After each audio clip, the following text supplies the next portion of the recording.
एक महिनाभर थांबला तर आज $1.96 मिळतोय, तो $100 मिळायला लागेल. आमचा हा तुमच्याशी वादा आहे, तुम्ही काही काळजी करू नका. पेट्रोल 120-130 रुपयाला जाईल. आत्ता मी मोबाईलमध्ये बघत होतो, वाशिमला अकोला नाका म्हणून जागा आहे, तिथल्या पेट्रोल पंपावर पेट्रोल डिझेल घ्यायला लोकांची रांग लागली आहे. कॅन घेऊन लोक पेट्रोल पंपावर आले आहेत आणि त्या कॅननं एकमेकाला मारतायत पेट्रोल डिझेल भरण्यासाठी भांडणं.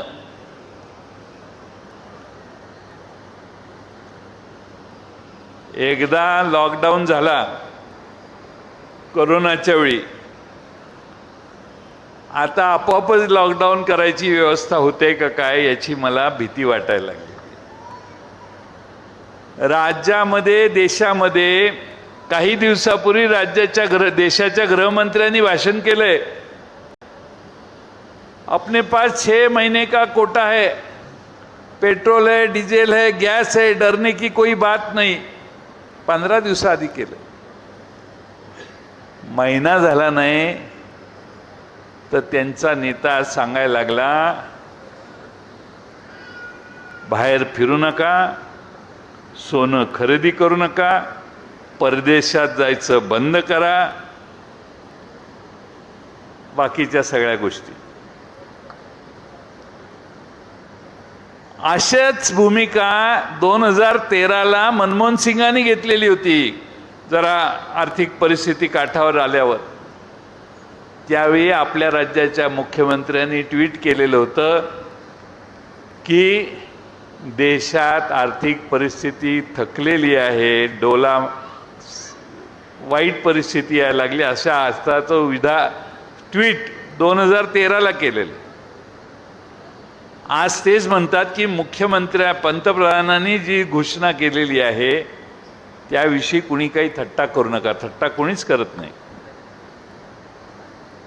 पण मंत्र्यांच्या मागे 10-10, 15-15 गाड्या फिरतात, लोक आपली बघत बसतात, इकडून तिकडे मंत्री जातात.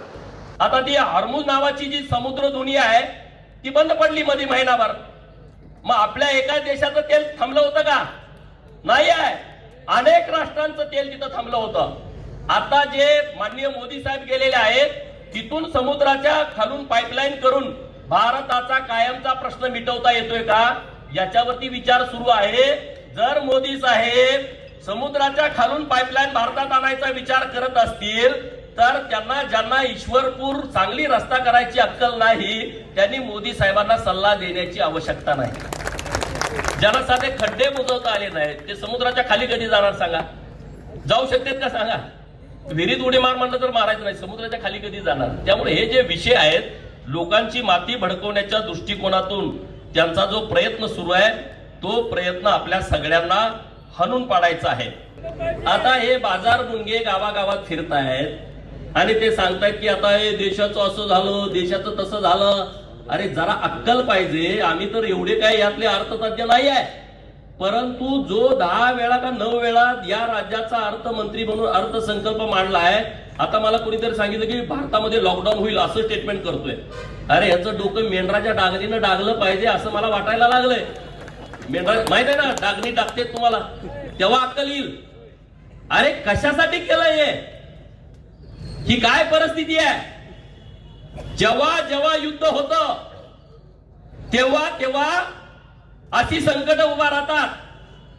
तिकडं राहुल गांधींनी स्टेटमेंट केलं की देशाचे पंतप्रधान साहेब आता लोकांच्या वती ढकलायला लागले.